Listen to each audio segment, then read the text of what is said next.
بسم اللہ الرحمن الرحیم۔ وحی کی بندش اور دوبارہ نزول۔ جیسا کہ بتایا گیا، غار ہیرا میں پہلی وحی اتر کر بند ہو گئی تھی۔ یہ بندش کئی روز تک قائم رہی۔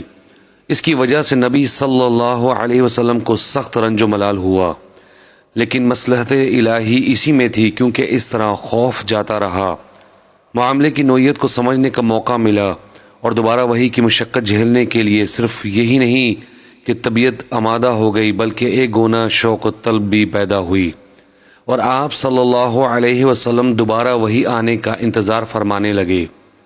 ادھر گوشہ نشینی کی بقیہ مدت پوری کرنے کے لیے آپ صلی اللہ علیہ وسلم ورقہ کے پاس سے پلٹ کر دوبارہ غار ہیرا میں تشریف لا چکے تھے۔ پھر جب ماہ رمضان ختم ہو گیا اور آپ کی مدت اعتکاف پوری ہو گئی تو حسب عادت پہلی شوال کی صبح ہیرا سے اتر کر مکہ روانہ ہوئے۔ نبی صلی اللہ علیہ وسلم کا ارشاد ہے، میں پہاڑ سے اتر کر میدان میں پہنچا تو مجھے پکارا گیا۔ میں نے دائیں دیکھا تو وہاں کچھ دکھائی نہ دیا، بائیں دیکھا تو وہاں بھی کچھ دکھائی نہ دیا، پھر آگے دیکھا تو وہاں بھی کچھ نظر نہ آیا، پھر پیچھے دیکھا تو وہاں بھی کچھ نظر نہ آیا۔ اس کے بعد میں نے سر اوپر اٹھایا تو کیا دیکھتا ہوں کہ جو فرشتہ ہیرا میں میرے پاس آیا تھا وہی آسمان و زمین کے درمیان کرسی پر بیٹھا ہوا ہے۔ یہ دیکھ کر میرا پورا وجود اس کے روب سے بھر گیا، یہاں تک کہ میں زمین کی طرف جا جھکا۔ پھر میں خدیجہ کے پاس آیا اور کہا، مجھے چادر اوڑھا دو، مجھے چادر اوڑھا دو، مجھ پر کمبل ڈال دو اور ٹھنڈے پانی کے چھینٹے مارو۔ انہوں نے کمبل اوڑھا دیا اور ٹھنڈے پانی کے چھینٹے مارے۔ پھر یہ آیتیں نازل ہوئیں، اے کمبل پوش، اٹھ اور لوگوں کو ان کی بدعملی کے نتائج سے ڈرا اور اپنے رب کی بڑائی بیان کر، اور اپنے کپڑے پاک رکھ اور گندگی سے الگ تھلگ رہ۔ یہ واقعہ نماز فرض ہونے سے پہلے کا ہے۔ اس کے بعد وحی میں تیزی آ گئی، چنانچہ پے در پے وحی آنے لگی۔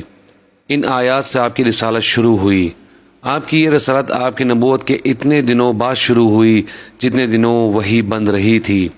ان آیات میں آپ صلی اللہ علیہ وسلم کی دو طرح کے کام سونپے گئے ہیں اور دونوں کے نتائج بھی بتا دیے گئے ہیں۔ ایک کام یہ ہے کہ آپ لوگوں کو اللہ کا حکم بتائیں اور بد عملی کے نتائج سے ڈرائیں۔ آپ کو یہ حکم قم فانذر، اٹھ اور ڈرا کے ذریعے سے دیا گیا ہے، کیونکہ اس کے معنی یہ ہیں کہ آپ لوگوں کو یہ بتا اور سمجھا دیں کہ وہ جس طرح کی گمراہی و بدعملی میں مبتلا ہیں اور غیر اللہ کی پوجا اور اللہ کی بعض صفات و افعال اور حقوق میں دوسروں کو شریک ٹھہرانے کا جو کام کر رہے ہیں، اللہ تعالیٰ اس پر ان کو عذاب دے گا۔ دوسرا کام یہ ہے کہ آپ خود اپنے اوپر اللہ کے احکام لاگو کریں تاکہ آپ کو اللہ کی خوشنودی بھی حاصل ہو اور آپ دوسروں کے لیے نمونہ بھی ٹھہریں۔ یہ حکم بقیہ آیات میں دیا گیا ہے۔ چنانچہ وَرَبَّكَ فَكَبِّرْ کا مطلب یہ ہے کہ آپ بڑائی اور کبریائی کے لیے اللہ ہی کو خاص کر لیں، اس میں کسی اور کو اس کے ساتھ شریک نہ کریں۔ اور وَثِيَابَكَ فَطَهِّرْ کے بظاہر معنی یہ ہیں کہ کپڑے اور جسم پاک رکھیں، کیونکہ اللہ کے سامنے نجاست اور گندگی کے ساتھ کھڑے ہونا ٹھیک نہیں، مگر محققین کے نزدیک اس کے معنی یہ ہیں کہ اپنی روح کو پاک اور منزہ رکھیں۔ اور وَرُجْزَ فَاہْجُرْ کے معنی یہ ہیں کہ اللہ کی ناراضی اور عذاب کے اسباب سے اور قوم کی بدعمالیوں، گندگیوں اور آلودگیوں سے الگ ہو جائیں۔ اور وَلَا تَمْنُن تَسْتَكْثِرْ، زیادہ چاہنے کے لیے احسان نہ کر کا مطلب یہ ہے کہ اس دنیا میں احسان کے بدلے کی خواہش اور امید نہ رکھیں، بلکہ یہ سمجھ لیں کہ یہ مشکلات اور آزمائشوں کا راستہ ہے، لہٰذا اپنی قوم کا دین چھوڑنے اور ایک اللہ کی طرف بلانے پر تکالیف اور دشواریاں سہنے کے لیے تیار رہیں۔